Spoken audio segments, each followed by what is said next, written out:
It's 4th of July, and we're going to talk firework plays here on today's Locked On Vols. Not just football. There is a ton in football, but also some in basketball and baseball and across the sports from Tennessee's 2022-23 academic year. Which play was the biggest firework? That and a whole lot more today on Locked On Vols. You are Locked On Vols, your daily podcast on the Tennessee Volunteers. Part of the Locked On Podcast Network, your team every day.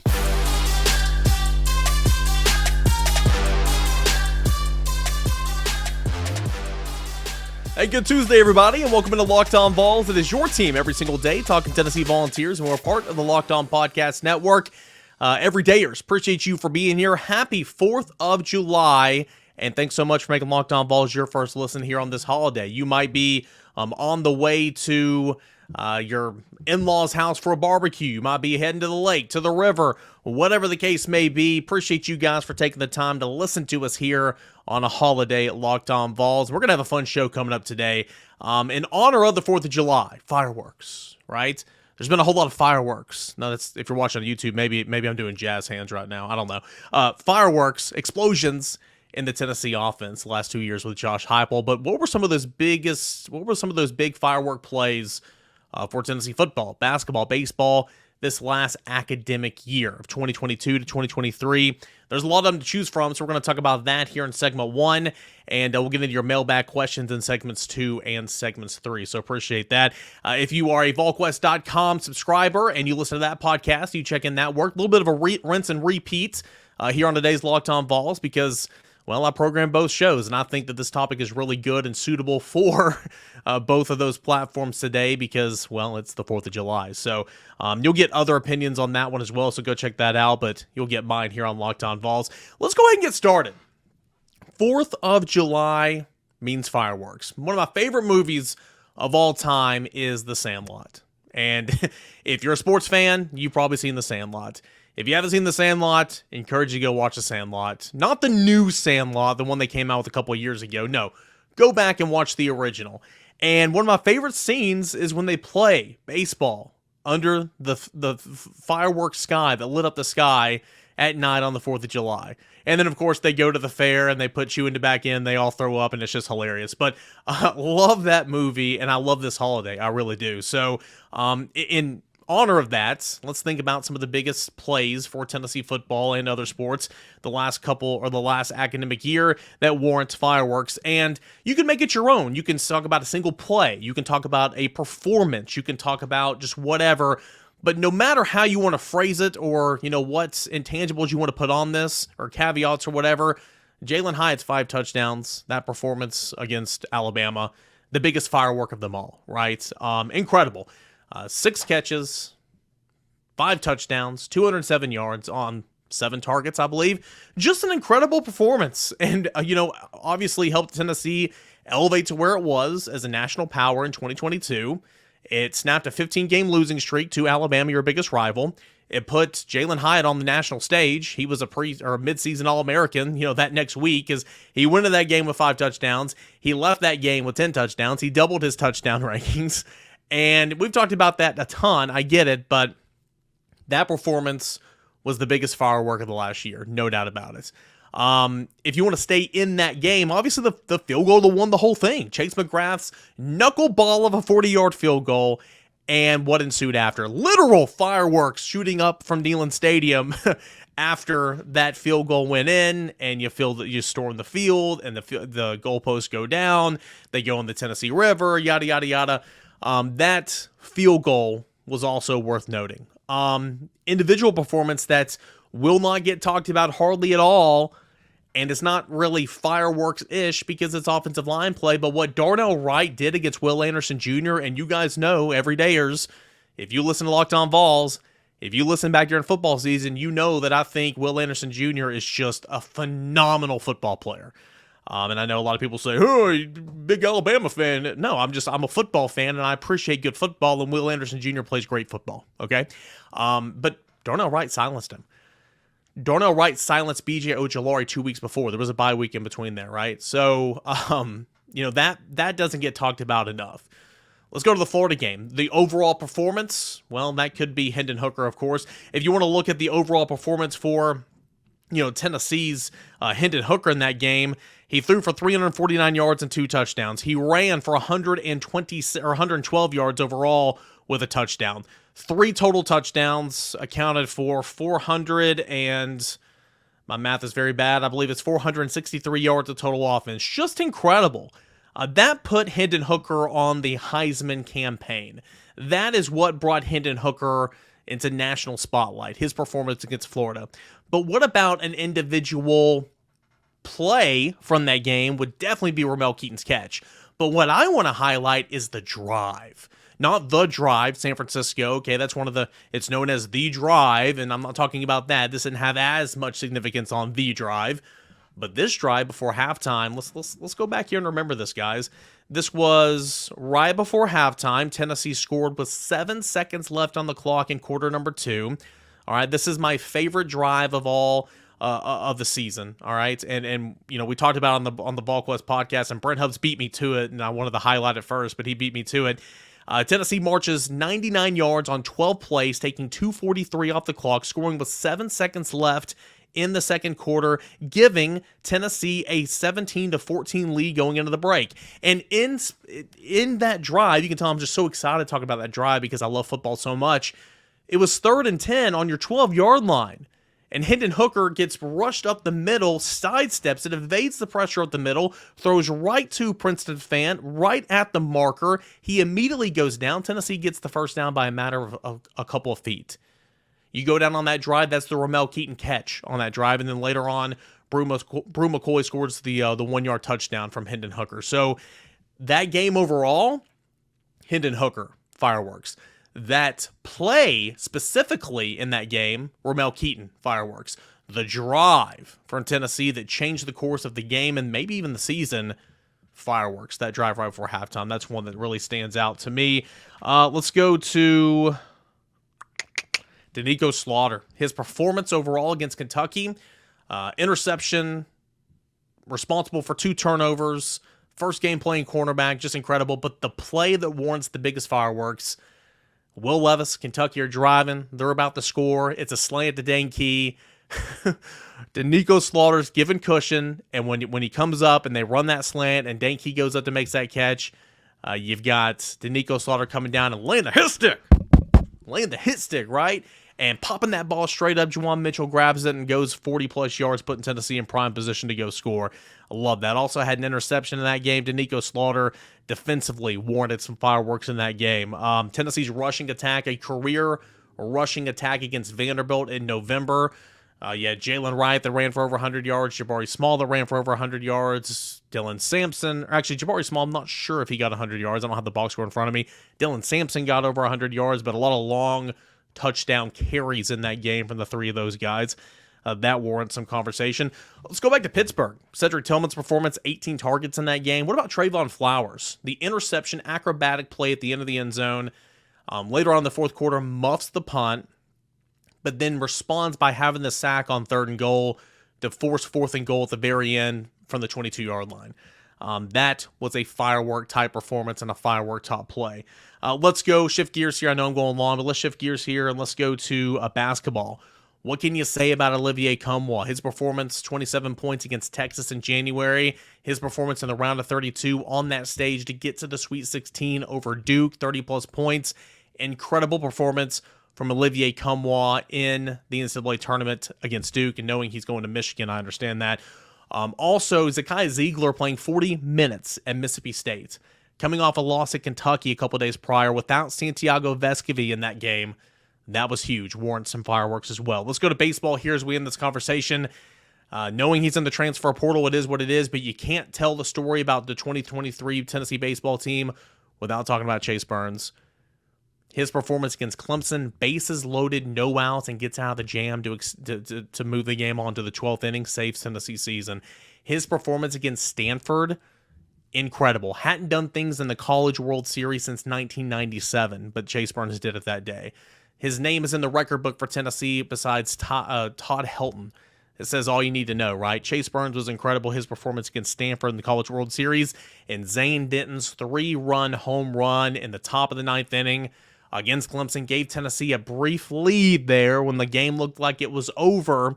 And of course, he had a 3-run home run against Southern Miss as well. So just tons of fireworks, and arguably the best academic year for Tennessee sports athletics, maybe since 2001, maybe since 1998, 99. I mean, it's been a while. This has been a great year for Tennessee. There's no ifs, ands, buts about it. If you're watching on YouTube, you might not know who I am because I haven't put my freaking nameplate up there. I'm so stupid. There we go. Eric Kane, Locked On Vols, host, VolQuest.com. Anyway, that's a sidebar. What is the biggest play? What is the biggest moment, the biggest performance, the biggest firework from Tennessee's academic year this past year? July to July, last July to now. Let me know. Let me know. I'd love to hear it. Those are some of mine. Those are the ones that come to mind for me in honor of 4th of July. Biggest firework. I love to hear what you got. If you want more of this, go check out the VolQuest.com podcast. We get into more details, give more examples, and there's other people giving their examples and their thoughts other than just me. So I encourage you to go check it out at VolQuest.com as well. Hey, when we come back, we're going to get into your mailbag edition of the show. Your mailbag questions got 2 segments worth of mailbag questions. That's coming up next right here on Locked On Vols. But hey, guys, I want to remind you about our friends over at FanDuel Sportsbook. Take your first swing at betting Major League Baseball on FanDuel and get 10 times your first bet amount in bonus bets. That's up to $200. That's right, just $20 and you'll land $200 in bonus bets, win or lose. That's $200 that you can spend betting everything from the money line, the total, which is that over, that under, or who you think's going to have the first home run of the game, the first strikeout, the first double, the first hit. Whatever the case is, whatever prop bet you want, you can get in it up to $200 with with betting on Major League Baseball over at FanDuel Sportsbook. You can do it all on the safe and secure, easy to use app where you get paid instantly. You win a bet, you get paid instantly. No more waiting around to the end of the week, twice monthly, or at the end of the month, whatever the case is. You win your bet, you've earned that money, you get credit right then and there over at FanDuel Sportsbook. So go ahead and sign up today at FanDuel.com/lockedon to get up to $200 in bonus bets. That's FanDuel.com/lockedon. FanDuel, official partner of Major League Baseball. All right, guys, welcome back into it. Segment number 2 of your July the 4th edition of Locked On Vols. Shout out to everydayers. Appreciate you guys for being here. Love that conversation about fireworks, explosive plays, all that type of stuff. Really enjoy that, and can't thank you enough for tuning in and listening to that, contributing to the conversation at _Caner and at Locked On Vols. All right, it is Tuesday. It's a holiday. It is Tuesday, so we're going to get into your mailbag questions here on Twitter Tuesday. It's when you get a voice and when you can take over the show. So let's go ahead and get into it. James, he chimes in. He wants to know, all right, do you think Ryan Delaney, who Tennessee just gained the commit out of the transfer portal for baseball from Wofford, do you think he makes it to Tennessee or gets drafted too high? Is there a shortstop target in the transfer portal? How do you think our lineup stacks up against the 2023 lineup as it stands today? A lot of good questions. I'll start with Delaney. It's a really good question. I was talking with Tennessee, representative of Tennessee the other day, and essentially they said if he gets drafted, he's gone, right? I mean, he's older, and that would make sense. However, say he gets drafted in day 2, which I believe is rounds 10 or round, I don't know. They've changed the way they've done the draft so many different times. Maybe that's rounds 3 through 7 or whatever for day 2. Anyway, say he's a day 2 draft pick, and say, whatever slot value he's assigned, they try to pay him so far beneath that because A, he's a mid-major guy, and B, his age. He's got a good landing spot here at Tennessee to go and play Power 5 baseball, earn some NIL, and then try to get next year. It's not ideal, but he's got a great landing spot. It's just all about the team that drafts him if they choose to try to sign him for well under that slot value. So we will see. I know that he is, and a lot of people were asking about it whenever they gained or whenever he committed to Tennessee. I initially said, and I'll admit I initially said there wasn't much of a worry there, but in more conversations that I had with Tennessee. It's if he gets drafted, he very well could go, depending on where and all that type of stuff. So we will see. It's very much a business in the Major League Baseball draft, and you see it every single year. Guys get drafted, they like to stay with their national letter of intent and go to college instead, try to get in 3 years. Guys pass on the draft because some of the feedback that they got they didn't like. All that type of stuff. So, we will see. But that's a very good question about Galaney. Galaney's a really talented player. He would love playing here at Tennessee next year, and if that is where he ends up, if he doesn't get the news that he wants out of the draft, he's excited to be here to replace that bat like that Griffin Merritt had. Very similar situation. Griffin Merritt coming down from Cincinnati, an older player, using that COVID year of eligibility to finish his career at Tennessee. That would be the situation. So, we will definitely have to pay attention to Ryan Galaney in the Major League Baseball draft, and depending on who drafts him, where they elect to sign him, and all that type of stuff. A couple of different parts of your question. Shortstop target in the transfer portal, not as of right now. I haven't heard any names. That can always change. Then how do you think our lineup stacks up against the 23 lineup today? It just depends on how this finishes, to be honest. Does Ryan Galaney make it to camp or to campus? Does the star freshman make him to campus, right? And they don't elect to sign in the Major League Baseball draft. What does Zane Denton do? What does Billy Amick do? At the time of this recording, he's still yet to make a decision. Cannon Peebles is going to help you a lot, for sure. So for the sake of this conversation, let's say Tennessee's already got Peebles. Let's say Denton goes, and let's say that Galaney comes to campus. You're losing Dickey, you're losing Ahuna, you're losing Denton. Those are some big bats in your order, right? But you're gaining Cannon Peebles and you're gaining Ryan Galaney, who is huge. So I think it stacks up very, very well. You get a huge upgrade at the catcher position offensively. You get a guy, Ryan Galaney, that can hit in the heart of the order, can try to replace Zane Denton's production, if you will. I think that's huge. Now you need to have someone that can hit consistently like Jared Dickey did for sure. But I think it stacks up very, very well. Now if you add Billy Amick to that mix, woo! Dangerous. I might even say that's probably better. Still bringing back Christian Moore and Blake Burke and some of these other sluggers in that lineup. James, good question, man. We will move on to Willie. Willie says, do you think UTSA gives Tennessee the hardest test out of the 4 non-conference games? I do. Especially because Tennessee's playing Virginia week 1. And again, I said it on yesterday's show. Who are you in week 1 could be completely different than who you are in week 3, week 4, week 5. I don't think Virginia's very good, and I think they're going to be dog crap on week 1. That's just my opinion. Tennessee might not be its best version of itself week 1, but I think that's still good enough to win handily over Virginia and what's going to go down as essentially a home game for Tennessee. So to answer your question, I do believe UTSA would be the biggest threat of the non-conference games because they will score, that's for sure. We'll see how much they can score against Tennessee's defense, but they are an offense that can score. Also, with Tennessee putting up points at ease and scoring a lot with our current offense, do you ever see anyone breaking Jeff Hall's scoring record? Good question. Jeff Hall has the scoring record for Tennessee at 371 points, and he had that from 1995 through the 1998 season. If Heupel's here for a long time, and if you have a freshman kicker that comes in and kicks and is your starting kicker for 4 years, like you used to see in the olden days, I absolutely do see that record being broken. But what we've seen so far, the last 2 kickers here for Tennessee, you have Chase McGrath who comes in. He was a graduate transfer. You have Charles Campbell coming in. He is a graduate transfer. Tennessee would need a freshman, in my opinion, to come in and kick for 4 years or for 3 years. I think that's the only way that would happen. But with the offense the way that it is, absolutely, I do see that record being broken. Now, if Heupel leaves or something happens to Heupel a couple years down the road and you don't have this offense, then maybe not. That's kind of the caveat there. Let's go to the Locked On Vols Twitter account. And we got a question here from Eric. Twitter Tuesday, is it possible to have too many interior offensive linemen? Seems like Tennessee is on some very highly rated offensive linemen, but most project as interior guys. It's a good question, and you're exactly right. And Tennessee missed on the offensive tackles that it wanted last year. You got Sham Umarov, and that was huge.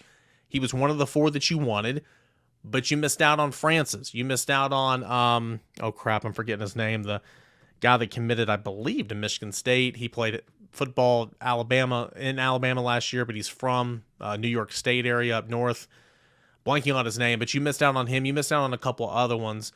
You got Sham was good, but you were essentially 1 for 4 in offensive tackles. That's high level. You would have liked to got 2 of 4 if that makes sense. You've missed on some tackles so far this year. I think you've got an absolute steal in Gage Ginther. I think he's going to shoot up the rankings. But to your point, Tennessee is on a lot of interior offensive linemen.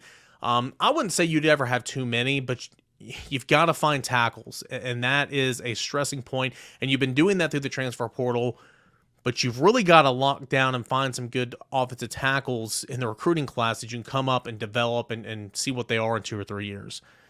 Tennessee's also going to say goodbye to maybe 7 offensive linemen after the 23 season. So you're going to have to replace a whole lot. And a lot of those are interior as well. Think about it. Cooper Mays, Javonte Spraggins, Ollie Lane, Jackson Lampley. I mean, those are guard, center guards, right? Those are just some.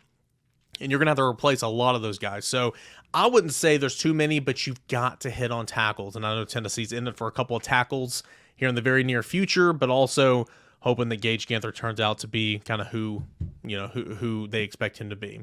And then we'll end this segment. We'll come back with more here in segment number 3 of your Twitter Tuesday questions. Let's go to the YouTube. We'll get it in here from Sean. I have a question for the mailbag. Not heard much about sophomore wide receiver Chaz Nimrod. He was a 4-star and ranked high nationally. What role do you think he will play in this offense? It was a big spring for Chaz Nimrod, for Caleb Webb. Tennessee goes out and gets Tennessee goes out and gets Dante Thornton. Of course, he is a slot receiver, but he can also has versatility to play on the outside. Tennessee returns Ramel Keaton. Tennessee returns Brew McCoy. Ramel Keaton for sure will be done after this year because he's using his 5th year. Dante Thornton could potentially be done after this year. Brew McCoy could potentially be done after this year. Technically, I think both those guys still have eligibility, but still, if all goes well, those guys could be done, which means you are going to absolutely have to rely on those guys, Chaz Nimrods, Caleb Webbs, Nathan Leacocks, all those guys for 2024. Sure, you can go to the transfer portal and go hunting there, but you've really got to kind of have some internal options. Staff likes Chaz Nimrod. Staff liked him last year, got a little bit banged up during fall camp. He wouldn't have played a role, but I think his progression would be a little bit higher. But I think the staff really likes Chaz Nimrod, but again, it's more of a developmental position for him. I don't think he's going to play a massive role, barring injury, for the offense this year, but I think the staff likes him and likes what he can do down the line. We will come back with more of your Twitter Tuesday questions here for segment number 3 of a Locked On Vols. All right, guys, we got a final segment left here of your July the 4th edition of Locked On Vols. Still hitting up those Twitter Tuesday questions, and let's go to Jason. Jason says, hey, there's a lot of guys who are committing this week. Some of these names I know of for sure. Ronan O'Connell, offensive lineman. Daniel Calhoun, offensive lineman. Elijah Rushing, edge. William Satterwhite, offensive lineman. And Marquez Easley, offensive lineman. How many of these guys do you think Tennessee can possibly get? Also, do you feel like we still have a shot with Nwaneri? I think that ship has sailed as of right now with Williams Nwaneri, a 5-star, number 1 ranked defensive player per on 3 in this class. I don't think Tennessee's in that one anymore just at this time. And I say at this time all the time because in recruiting, things can change by the second, literally. But at this time, I have been told that it feels like Tennessee is trending away. Okay, things can change. But it feels like Tennessee is trending away with Ronan O'Connell, with Daniel Calhoun, and with Marquez Easley. Feels like Tennessee's trending away there. I think Tennessee's in a good spot for William Satterwhite. We'll see if Tennessee can close, but I think Tennessee feels like there's more momentum and there's better vibes around that one here at the time of this recording. Elijah Rushing, we'll see. He's a little bit all over the map right now. We'll see. It's Tennessee, Oregon there. We'll kind of see how that one closes. So that's kind of how I'd answer that one. Let's see. Did I hit on all of them? Yeah, I did. And we'll see what happens. We'll go to CDub310. First off, want to thank you. Really appreciate the content on the Vols. Appreciate you, my man. Thanks so much for watching and listening. Who do you think has been the biggest get so far in the 2024 recruiting class? Great question because you can make it your own. It's easy to say, got to have a quarterback. Tennessee wanted Jake Merklinger. That was their guy in this class in terms of quarterback, and they got him. They got him early as well. So that could be that one. That one could be your answer. You could also go to Caleb Beasley. Caleb Beasley's finally shut down his commitment. He committed to Tennessee last October, I want to say, was the second commit of this class. Highly rated 4-star cornerback. He's one of the top cornerbacks in the country. He was the number one cornerback on Notre Dame's board. Notre Dame really wants him. He's been committed for a while, but he's still been kind of flirting with other programs. A couple of weeks ago, he said, hey, my commitment's done. This is home. This is it. I think you can make the case for Caleb Beasley. You could also make the case for Jonathan Eccles, the first overall commit in this cycle. He committed on July 4th last year, a week ago today, or sorry, a year ago today is when he committed, actually, and he shut down his recruitment, and I think that's a huge win for Tennessee. So there's a lot to like, and you can also make the argument for Boo Carter because of what he can mean for in-state recruiting, and he's just simply one of those guys that if you didn't get him, boy, that'd look really, really bad on Tennessee. So my answer, I believe, is going to be, there's a lot of guys I like in this class, but my answer is going to be Jonathan Eccles. I just think that, again, he was at one time one of the best players in this class. He's kind of dropped in terms of the rankings, but overall still a really, really talented guy. I think he's going to be huge offensively in this offense. Yeah, of course. My answer would be Jonathan Eccles. Your answer might be different, but I think holding on to him and making sure he gets in this offense is going to be huge for Tennessee. So that's my answer. Got two more here. Let's go to David. David wants to know what position group takes a step forward and which one takes a step back this year, excluding quarterback. Good question. I think statistically, the slam dunk no-brainer would be the secondary takes a step forward because it'd be kind of hard to take a step back, right? And keep in mind, too, defensively, you got to throw the total yards allowed, the total defense out the window. You are complementing an offense that runs 99 plays a game, essentially, right? 90 plays a game. You are on the football field more than any other defense in the country. So, on average. So, you got to throw that off. But what you need to pay attention to is, again, I've talked about this ad nauseum, third down stops, fourth down stops, red zone, takeaways, all that type of stuff. But this Tennessee pass defense was not good last year. It just wasn't. It was 13th in the SEC, only to Vanderbilt, who was 14th. At least that's how they entered the matchup in Week 13, the regular season finale. So I would say the secondary takes a step forward. To put it bluntly, simply because it'd be hard to, knock on wood, I got a wood desk right here.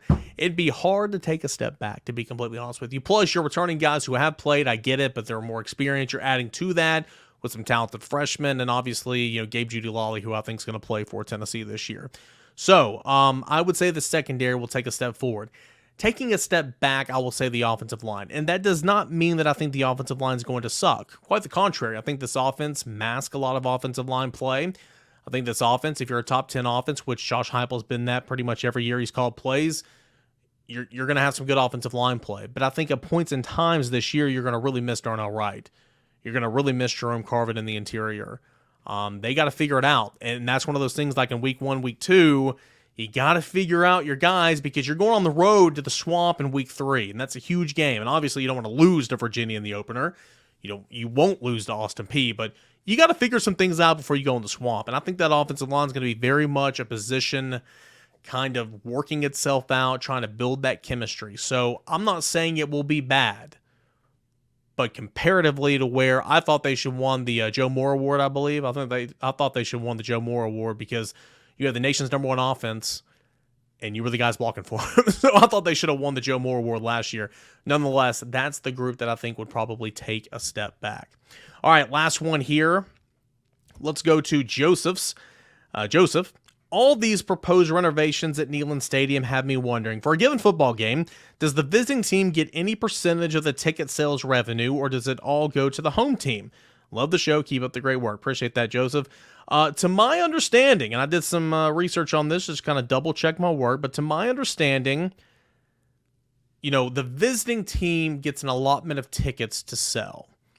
So when, when Georgia comes to Tennessee this year, Tennessee will give Georgia an allotment of tickets to sell, and they get to keep a portion of that revenue from those ticket sales. So the overwhelming majority of revenue for a single football game goes to the home team, of course. But a small portion of it in terms of ticket sales comes from that allotment that the home team gives the away team. And you've got to have an allotment to give to, the away team. Just like when Tennessee went to Georgia last year, Georgia gave Tennessee an allotment of tickets to sell, for Tennessee fans, Tennessee family, all that type of stuff. So I'm sure there's some more, nuts and bolts into how that all works, but that's the general synopsis on kind of, indeed, how that works. So, Hope that answers your question. All right, that's going to do it here for this edition of Locked On Vols. Happy 4th of July, everybody. Thank you for taking the time to listen and to watch us and support the show. If you haven't already, please subscribe to Locked On Vols on the YouTube channel and find us, subscribe to us, follow us wherever you get your podcast. Everydayers couldn't do it without you. If you're not an everydayer, come back tomorrow. Find out what it is. We'll have a couple of guests on tomorrow's show to get the fan perspective of Tennessee athletics and, of course, a little bit on Tennessee's Toby Awaka, who is really doing a great job in the FIBA World Cup. So that's kind of what's on the docket for tomorrow. Can't thank you guys enough. Enjoy your 4th of July weekend. Please, please be safe. And if you're in the position, don't forget to put it in reverse Terry. Guys, thanks so much. Have a great 4th of July, everybody.